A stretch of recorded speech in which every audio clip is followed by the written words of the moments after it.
बिजाबी आनंदास तुझे माझे माझा तुझे तो बिजा बिजा बिजा आनंद बिजा बिजा बिजा आनंदास तुझे बिजा बिजा बिजा आनंद बकस दिली अशी ते बिजा बिजा बिजा आनंद बिजा बिजा बिजा आनंदास तुझे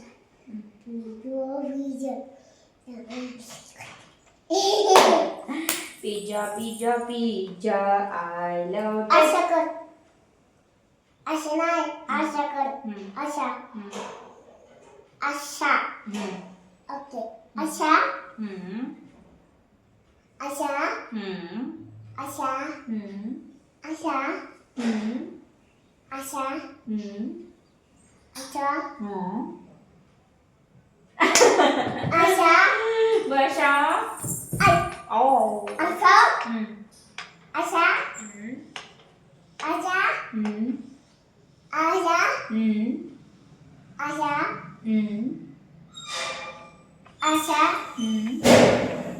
आशा माझी कुठे तुम्ही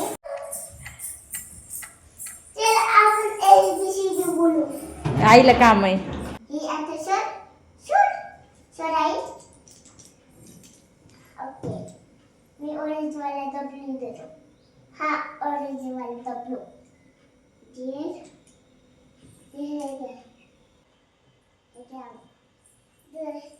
हे असं ओके प्लीज केलं काय प्लीज काय प्लीज प्लीज काय प्लीज आईला काम आहे ना पिलू हां केलं किती खेळू दोन केलं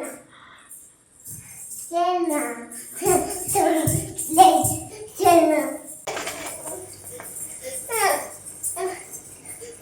मग कशाला नडते झोप आली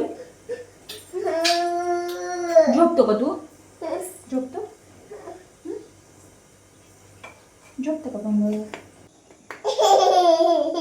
नाटकी आहे तू नेसती मायरा परेशान करते आईला तुम्हाला मारली ती काय मारलं मार नाही दिला कधी दिला मी मार तू गुड गर्ल आहे का कशी आहे बॅट गर्ल आहे बाकी मी ऐकू गेले आई गुड गर्ल आणि तू बॅट गर्ल आहे मी पण द्या गेले तू बॅट गर्ल आहे हुशार नाहीये उशिरे मग माझ्या अंगाला पुसते का घाणेरडे अगं डिंब्या cake happy birthday happy birthday कोणाचा बर्थडे मायरीचा ओके सगळं हॅपी बर्थडे डियर गाया हॅपी बर्थडे उलट हॅपी बर्थडे उलट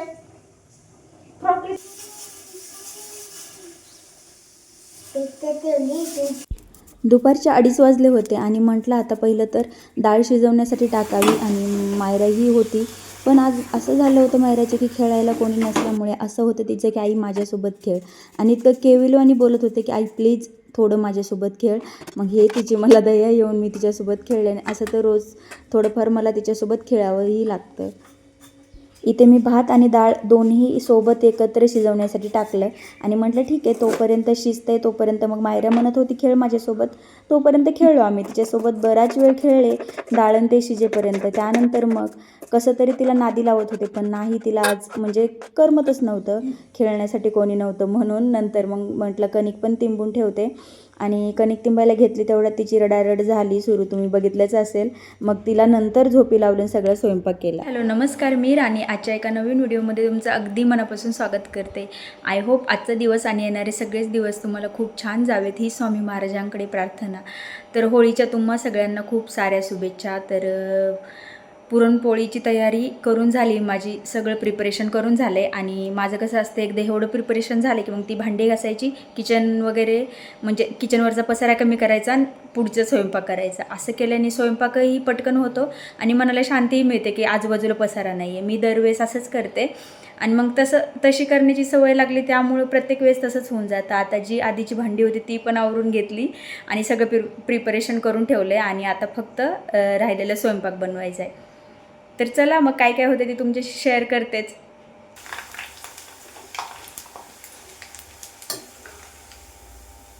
मी तिला एकदा झोपवलं आणि मी स्वयंपाकाला लागले. आता आधी सगळं प्रिपरेशन करून घेतलं ना की मग आपल्याला पटापट स्वयंपाक आवडतो. आणि पुरणपोळीचा स्वयंपाक जेव्हा असेल ना तेव्हा असंच प्रिपरेशन केलं ना म्हणजे स्वयंपाक फास्ट आवडतो ना, आपला वेळही जात नाही. आता दरवेळेस केव्हाही मला पुरणपोळीचा स्वयंपाक करायचा असला किंवा खूप जास्त काही स्वयंपाक दुसरा पण असेल तर आधी जे प्रिपरेशन असतं तेच करून घेते. मग असा पसाराही होत नाही किचनवरती आणि स्वयंपाक करण्यासाठी आपला मूडही चांगला राहतो. म्हणजे मूडही खराब होत नाही. एकदमच खूप सारी भांडी किंवा एकदमच खूप सारा पसारा असं काहीही करत नाही मी. त्याच्यामुळे स्वयंपाक करण्यासही मन आपलं उत्साही राहतं आणि आनंदी राहतं. आता मायरा जी झोपली ती माझा सगळा स्वयंपाक झाल्यावरच उठली.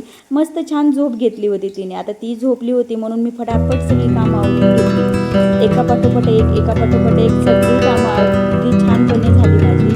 आणि मग मायरा डायरेक्ट उठली तेव्हा 6:30ला. तेव्हा तर माझं सगळं आवरून वगैरे झालं की वगैरे पण.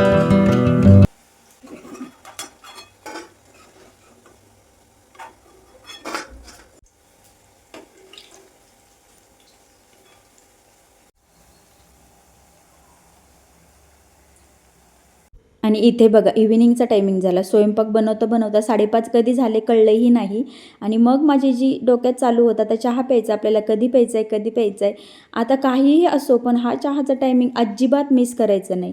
आता तुमच्यापैकी बरेच जण माझ्याशी रिलेट अगदी करतील, कारण की आपल्याला जो टायमिंग असतो त्या टायमिंगला चहा लागतो म्हणजे लागतोच. आता मी म्हटलं ठीक आहे, थोडासा स्वयंपाक म्हणजे पुरणपोळ्या राहिल्या होत्या आणि आमटीच राहिली होती करायची. म्हटलं ठीक आहे ते बाजूला ठेवूयात. आणि मस्त असा चहा एन्जॉय केला, बसून थोडा चहा पिला, पाणी पिलं आणि मग पुढच्या स्वयंपाकासाठी लागले.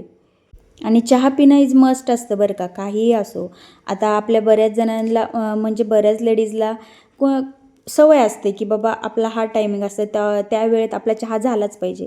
आता मलाही तशी सवय लागून गेली आहे, त्यामुळे म्हटलं मध्ये थोडा ब्रेकही घेतला आणि निवांत असा चहा एन्जॉय केला आणि त्यानंतर पुरणपोळ्या करण्यासाठी घेतल्या. आता मस्त इथं माझं मजेत चाललं होतं, गाणी ऐकत माझा स्वयंपाक चालू होता. आणि त्यानंतर मग मायरा तेव्हाही झोपलेलीच होती, पण ती बेडरूममधून पुन्हा हॉलमध्ये आली होती. आणि म्हटलं तिला आवाज वगैरे गेला उठेल म्हणून तिला फॅन लावून दिला. आणि तरीही आवाजाने वगैरे कशी झोपली नाही, थोडा 1-2दा आई असा आवाज दिला आणि तशी झोपली होती ती. म्हटलं ठीक आहे झोपू द्या.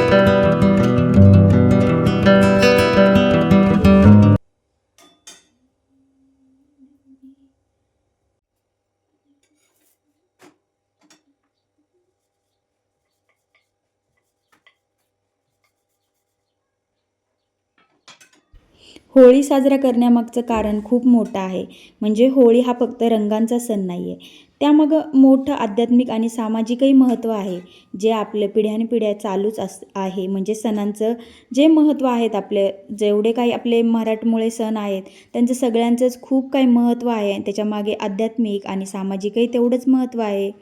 म्हणजेच होळीमध्ये काय करायचं, आपला राग, द्वेष, लोभ, मत्सर हे सगळं म्हणजे जो आहे तो इतरांबाबत आपला जो राग आहे तो सगळा होळीमध्ये जाळून टाकायचा आहे. एकोप्याने राहायचं आहे ही आपल्याला शिकवण या होळीच्या सणामधून मिळते. आणि होळी हा सण आहे ना हिवाळ्यानंतर येतो.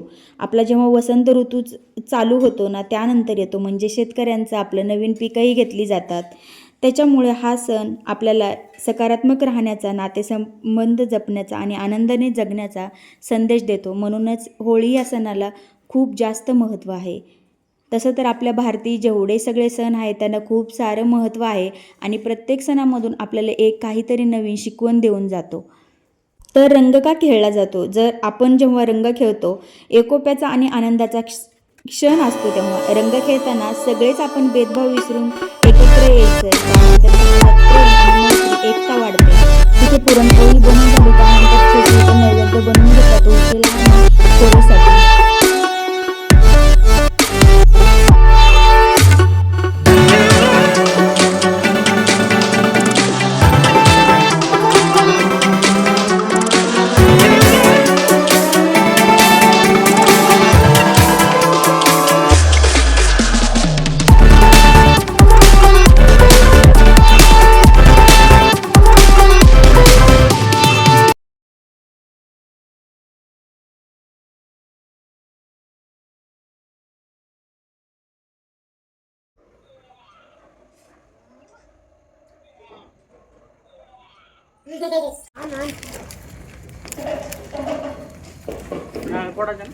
चल ये लवकर. मुले हा गुळे इकडे चल. बस खाली. मुले हो. फुल कुठे आहे? अगं हिला पुरणपोळी असते बाकी. आ! गुळ असलेच घातले. चल लवकर. खाली बस इथे. वाव. आणि नाही आहे मुलगी. हा बस खाली.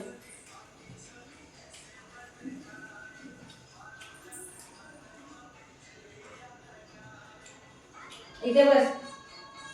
आता म्हणजे जेवण वगैरे झालं आणि जेवणाची भांडी वगैरे घासून झाली आणि खूप कंटाळा आला आहे आता. बस पुरणाचा स्वयंपाक केला, दुसरं काही नाही. फक्त पाय आपले जातात कामातून. माझे तर तळपाय म्हणजे दुखतात आता. तर तळपाय खूप पेन करत आहेत. आणि छान झालं, मस्त असं जेवण वगैरे झालं. पण तुम्हाला सांगू का, आपण जेव्हा पुरणपोळीचा स्वयंपाक करतो ना, त्यानंतर जेवणाची एवढी इच्छाच राहत नाही. म्हणजे ते करण्यातच आपला सगळा वास जातो आपल्या नाकात. आणि मला तर असंच होतं. तुम्हाला होतं का मला नक्की कॉमेंटमध्ये सांगा. चला मग भेटूया आपण नेक्स्ट व्हिडिओमध्ये. आपलं व्हिडिओ आवडला असेल तर लाईक करा, कमेंट करा आणि शेअर करा. आणि अजूनही आपल्या चॅनलला तुम्ही सबस्क्राईब केलं नसेल तर चॅनलला नक्की सबस्क्राईब करा. भेटूया आपण नेक्स्ट व्हिडिओमध्ये. Till then bye, take care, good night सगळ्यांना, बाय.